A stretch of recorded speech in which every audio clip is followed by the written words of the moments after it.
ഈ ഒരു തക്കാളിച്ചോറ് ഉണ്ടാക്കിയപ്പോഴാണ് ഞാൻ ഇന്നേ വരെ ഉണ്ടാക്കിയതും കഴിച്ചിട്ടുള്ളതും ഒന്നുമല്ല തക്കാളിച്ചോറെന്ന് എനിക്ക് മനസ്സിലായത്. ഇത് ഞങ്ങളുടെ നെയ്ബറായിട്ടുള്ളൊരു പാർട്ടി പറഞ്ഞ റെസിപ്പിയാണ്. മധുരൈ സ്പെഷ്യൽ തക്കാളിച്ചോറ്. അപ്പോൾ നമ്മൾ സാധാരണ ഉണ്ടാക്കുന്ന തക്കാളിച്ചോറിൽ നിന്ന് വ്യത്യാസമായിട്ട് ഇതെങ്ങനെയാണ് ഉണ്ടാക്കാൻ നോക്കാം. അതിനായിട്ടൊരു കുക്കർ അടുപ്പത്ത് വെച്ചിട്ടുണ്ട്. 3 ടേബിൾ സ്പൂൺ ഓയിൽ ഒഴിച്ച് കൊടുക്കുന്നുണ്ട്. ഞാനിവിടെ ഓയിലാണ് ഒഴിച്ച് കൊടുത്തത്. നിങ്ങൾക്ക് വേണമെങ്കിൽ വെളിച്ചെണ്ണയും ചേർത്ത് കൊടുക്കാം. അതിലേക്ക് 1 ടീസ്പൂൺ കടുക് ചേർത്ത് കൊടുക്കുന്നുണ്ട്. കടുകൊന്നും ഞാൻ സാധാരണ തക്കാളി ചോറ് ഉണ്ടാക്കുമ്പോൾ ചേർക്കാറേ ഇല്ല. കടുക് നല്ലപോലെ പൊട്ടി വന്നിട്ടുണ്ട്. അതിലേക്ക് ഇനി 1 ടീസ്പൂൺ പെരിഞ്ജീരകം ചേർത്ത് കൊടുക്കാം. പെരിഞ്ജീരകത്തിൻ്റെ കളറൊന്ന് മാറി വരുമ്പോൾ നമുക്കിതിലേക്ക് സവാള ചേർത്ത് കൊടുക്കാം. 2 വലിയ സവാളയാണ് എടുത്തിരിക്കുന്നത്. ഇത് ഏകദേശം 4 പേർക്ക് കഴിക്കാനുള്ള ക്വാണ്ടിറ്റിയിലാണ് നമ്മൾ റൈസ് ഉണ്ടാക്കുന്നത്. അപ്പോൾ അതിലേക്കാണ് ഈ 2 വലിയ സവാള ചേർക്കുന്നത്. ചെറിയ സവാളയാണെങ്കിൽ 3 എണ്ണം ചേർത്ത് കൊടുക്കാം. ഇനി സവാള ഒന്ന് വഴന്ന് വരുന്നവരെ നല്ലോണം ഇളക്കി കൊടുക്കുക. ഇനി ഇതിലേക്ക് പച്ചമുളകാണ് ചേർത്ത് കൊടുക്കുന്നത്. അത്യാവശ്യം എരിവുള്ള ഒരു 3-4 പച്ചമുളകാണ് ചേർത്ത് കൊടുക്കുന്നത്. നെടുകെ കീറിയിട്ട് ഇട്ട് കൊടുത്താൽ മതി. പച്ചമുളക് ഇട്ടതിന് ശേഷം നല്ലോണം ഇളക്കി കൊടുക്കുക. ഇനി ഇതിലേക്ക് ഇഞ്ചിയാണ് ചേർത്ത് കൊടുക്കുന്നത്. ഇഞ്ചി അത്യാവശ്യം വലിപ്പമുള്ളൊരു ഇഞ്ചിയുടെ പീസ് എടുത്തിട്ട് നല്ലോണം ഗ്രേറ്റ് ചെയ്തിട്ട് 1 ടീസ്പൂൺ ഉണ്ടാവും ഏകദേശം, അതും കൂടെ ചേർത്ത് കൊടുക്കുന്നുണ്ട്. സാധാരണ ഞാൻ ഉണ്ടാക്കുമ്പോൾ വെളുത്തുള്ളിയും കൂടെ ചേർക്കാറുണ്ട്. പക്ഷേ ഇതിൽ നമ്മൾ വെളുത്തുള്ളി ചേർക്കുന്നേ ഇല്ല. സവാളയും പച്ചമുളകും ഇഞ്ചിയും ഒക്കെ നല്ലപോലെ ഇളക്കിയിട്ട് നല്ലോണം വാട്ടിയെടുക്കുക. ഇഞ്ചിയുടെ പച്ചമണവും ഒക്കെ പോയി കഴിയുമ്പോൾ നമുക്കിതിലേക്ക് മസാലകൾ ആഡ് ചെയ്യാം. 1 ടീസ്പൂൺ മുളക് പൊടി, 1 ടീസ്പൂൺ മല്ലിപ്പൊടി, അതുപോലെ 1/2 ടീസ്പൂൺ മഞ്ഞൾപ്പൊടിയും പിന്നെ കുറച്ച് ഉപ്പുമാണ് ചേർത്ത് കൊടുക്കുന്നത്. ഉപ്പ് നമുക്ക് കുറച്ച് കഴിയുമ്പോൾ നോക്കിയിട്ട് കുറവാന്ന് തോന്നുകയെന്ന് വെച്ചാൽ ഇനി ഇടാം. അപ്പോൾ തുടക്കത്തിൽ ഒരുപാട് ഉപ്പ് ആഡ് ചെയ്യണ്ട. ഈ ചേർത്ത മസാലയുടെ പച്ചമണമൊക്കെ ഒന്ന് മാറി വരുന്നവരെ നല്ലോണം ഇളക്കി കൊടുക്കുക. നിങ്ങൾ സാധാരണ എങ്ങനെയാണ് തക്കാളി ചോറ് ഉണ്ടാക്കാറ്? ഇതുപോലെയാണോ അതോ വേറൊരു റെസിപ്പിയാണോ? എൻ്റെ എൻ്റർലി ഡിഫറെൻ്റ് ആയിട്ടുള്ളൊരു റെസിപ്പിയാണ്. ഞാൻ ഗരം മസാലയും കറുവപ്പട്ട, ഗ്രാമ്പൂ, അതുപോലെ കുരുമുളക് പൊടി വരെ ഇടാറുണ്ട്. മസാലയുടെ പച്ചമണമൊക്കെ മാറിയിട്ട് നല്ലപോലെ വഴന്ന് വന്നിട്ടുണ്ട്. ഇനി നമുക്കിതിലേക്ക് തക്കാളി ചേർത്ത് കൊടുക്കാം. 6 തക്കാളിയാണ് ഇവിടെ ചേർത്ത് കൊടുത്തിരിക്കുന്നത്. മീഡിയം സൈസിലുള്ള 6 തക്കാളി. അപ്പോൾ വലിയ തക്കാളിയൊക്കെ ആണെങ്കിൽ ഒരു 5 എണ്ണമൊക്കെ ചേർത്താൽ മതിയാവും. 4 പേർക്ക് കഴിക്കാനുള്ള റൈസിന് ഇത്രയും തക്കാളി ഒന്നും വിചാരിക്കേണ്ട. നല്ല ഫ്ലേവേഡ് ആയിട്ടുള്ള തക്കാളിന് നല്ല ടേസ്റ്റ് ആയിട്ട് നിൽക്കുന്ന റൈസ് കിട്ടണമെങ്കിൽ ഇത്രയും തക്കാളി തന്നെ ചേർക്കണം. തക്കാളിയൊക്കെ നല്ലോണം അവിടെ ഇരുന്ന് വഴന്ന് വരട്ടെ. നമുക്ക് കുക്കർ ഒന്ന് അടച്ചു വയ്ക്കാം. ആ ഗ്യാപ്പിൽ അരി കഴുകിയെടുക്കാം. ഞാൻ ജീരകശാല റൈസാണ് എടുക്കുന്നത്. നിങ്ങൾക്ക് ബാസ്മതി റൈസോ സാധാരണ ചോറ് വയ്ക്കുന്ന അരിയോ ഒക്കെ എടുക്കാം.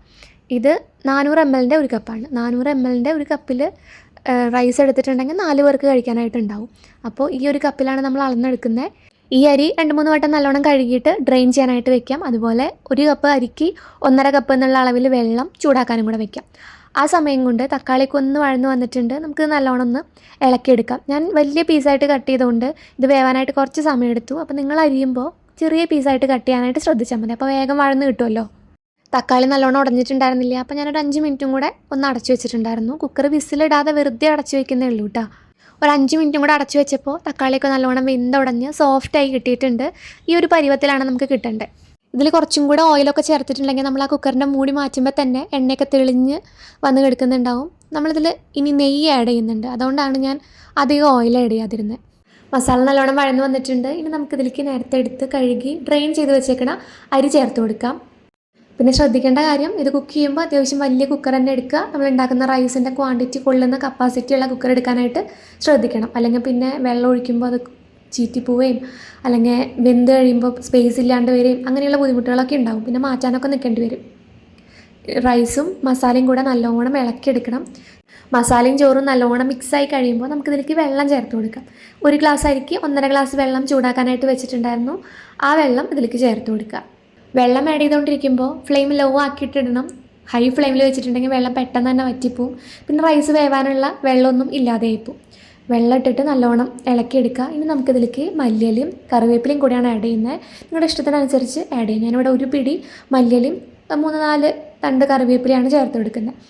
ഇതിലേക്ക് ഇനി 2 ടേബിൾ സ്പൂൺ നെയ്യും കൂടെ ചേർത്ത് കൊടുക്കുന്നുണ്ട്. ഞാൻ നേരത്തെ പറഞ്ഞില്ല, അതുകൊണ്ടാണ് നമ്മൾ ഓയിൽ കുറവായിട്ട് ഒഴിച്ചത്.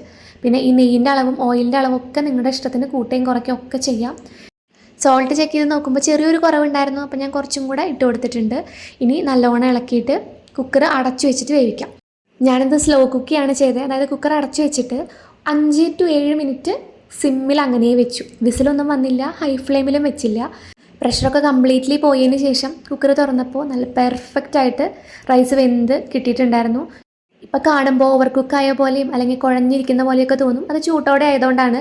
ചൂടാറി കഴിയുമ്പോൾ റൈസൊക്കെ സെപ്പറേറ്റ് ആയിട്ട് നല്ലോണം വേറിട്ട് തന്നെ കിട്ടും. ഈ റൈസ് കഴിക്കാനായിട്ട് വേറൊരു സൈഡ് ഡിഷിൻ്റെയോ സർലാസിൻ്റെയോ ഒന്നും ആവശ്യമില്ല. ഇതിങ്ങനെ കഴിക്കാൻ തന്നെ ഭയങ്കര ടേസ്റ്റാണ്. കറുവപ്പട്ടയോ ഗ്രാമ്പോ ഏലക്കയോ അല്ലെങ്കിൽ ഗരം മസാലയോ ഒന്നും ചേർക്കാതെ ഉണ്ടാക്കിയതുകൊണ്ട് തന്നെ ഇതിന് ഭയങ്കര തക്കാളിൻ്റെ ഫ്ലേവറാണ്. നല്ല അടിപൊളി ടേസ്റ്റുമാണ്. അപ്പോൾ തക്കാളി വീട്ടിലുണ്ടെങ്കിൽ ഈസി ആയിട്ട് ഉണ്ടാക്കാൻ പറ്റിയൊരു റെസിപ്പിയാണ്. അപ്പോൾ നിങ്ങൾ എന്തായാലും ട്രൈ ചെയ്ത് നോക്കിയിട്ട് ഫീഡ്ബാക്ക് പറയണം. അപ്പോൾ വീഡിയോ ഇഷ്ടമായെങ്കിൽ ലൈക്ക് ചെയ്യുക, ഷെയർ ചെയ്യുക. ഇതുപോലുള്ള വീഡിയോസ് കാണാനായിട്ട് ചാനൽ ഒന്ന് സബ്സ്ക്രൈബ് ചെയ്യുക. താങ്ക്